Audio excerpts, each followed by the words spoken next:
My friends, I took a drive around the farm early this morning, and I have several video clips that I think you'll find enjoyable, just seeing different perspective on the farm. We'll get to that right after this.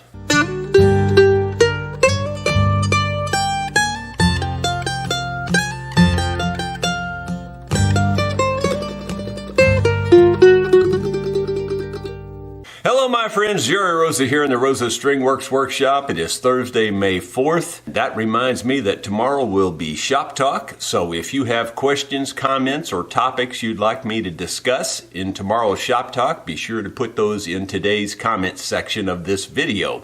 Be sure to put several question marks in front of your question so that I'll know that it's intended to be included in the Shop Talk. Well, as I mentioned, I did a little drive through the farm this morning real early and took a few video clips of different scenic spots, and we're going to get to that right now.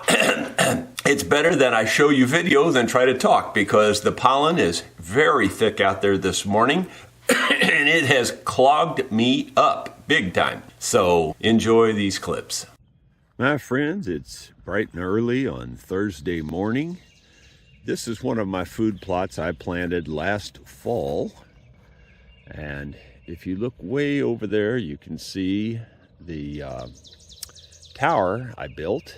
At least I think you can. It's in between those two trees right there. I'm pointing at a different place in real life than I am on the camera. It's really hard to control this, but anyway, the tower is right there. This food plot is not so much for hunting as it is just to have the animals have a little bit of dinner. This is supposed to be red clover. Those little dark things are supposed to be red according to my wife. I can't see any red in them. They just look black to me. But anyway, I just thought you might get a kick out of seeing a little food plot up here in the woods. I'm going to go around and show you a couple of other ones. Here's a look at the pond. I haven't shown it in quite a while, but it's doing really good. The spring comes in right over here where it fills the pond. In fact, for some reason, the spring has sprung right here, and I'm not exactly sure why that is, but it's starting to come out up here where it shouldn't. It normally comes out right through here. As you can see, there's a little pipe where the water's coming out, and it runs down into the pond. That little pipe way over there is the overflow. We did stock this last fall, so there should be some, fish in here. We didn't stock it with a lot of fish, just a dozen or two of a couple of different species. We put catfish, I think bluegill, and bass in here. But it's a real pretty pond. And I'm going to go over there and show you another little food plot. And here's the other food plot that I planted last fall. Again, it's clover, and the deer absolutely love clover. Now, in the fall is when they really get on the clover, but I imagine they're probably munching on it now, too. I have another hunting cabin up there on the hill, as you can see.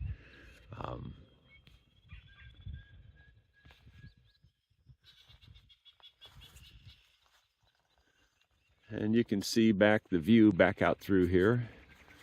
And there's where the pond is, right over there. I just love it back here. Just listen to the nature sounds.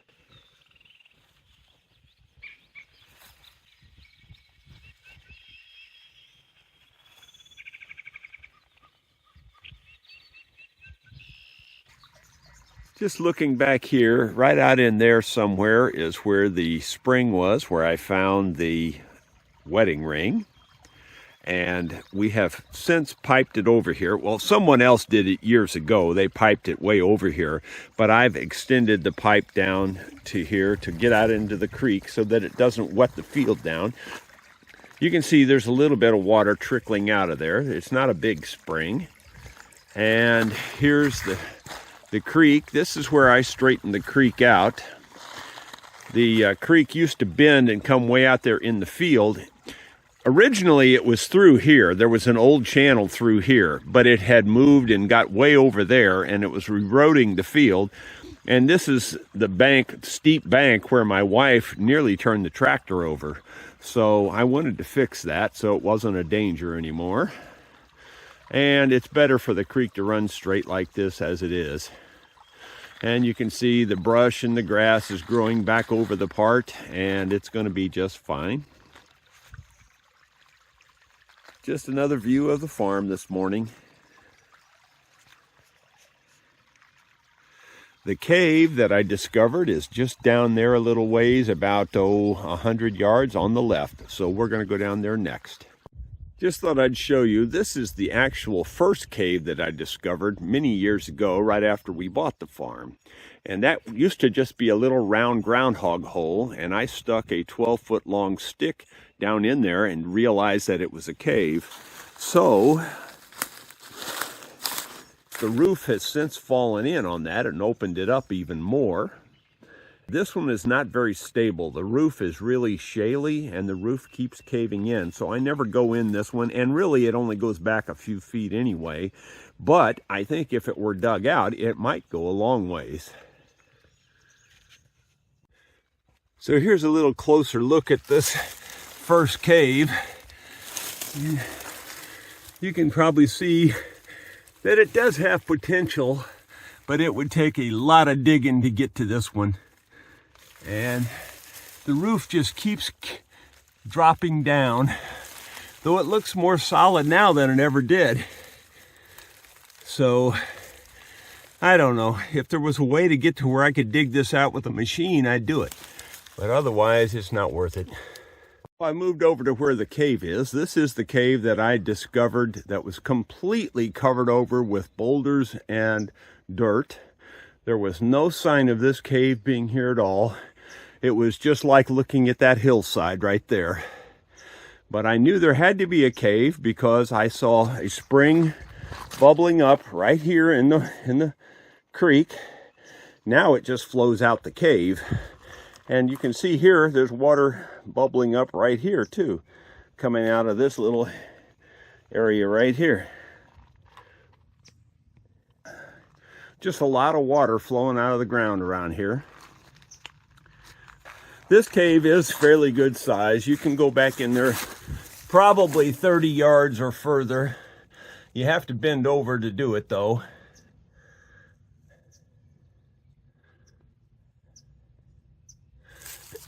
The other little cave that I just showed you a moment ago is right over there, about 30 yards. So they may be connected. And then here's the creek in this area.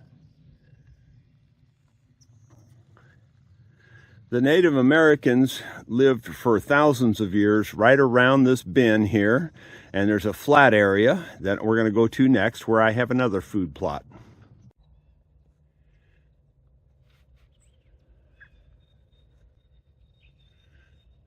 This food plot is where the Native Americans lived for thousands of years. The reason I know that is because we can date the artifacts back to about 8,000 years ago. Anywhere from about 1,000 years ago to about 8,000 years ago are the artifacts that we find in this location.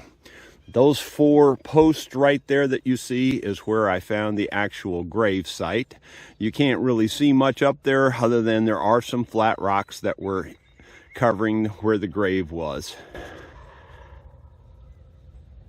I just heard a turkey gobble.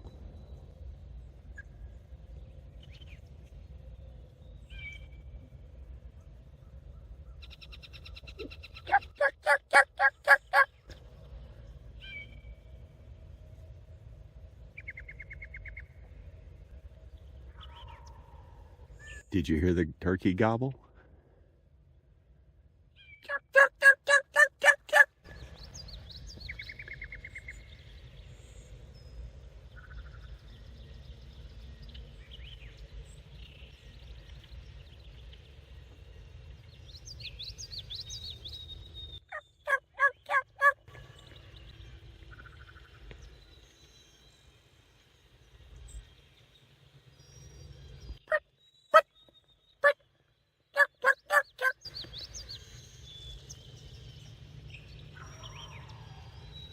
He's really interested.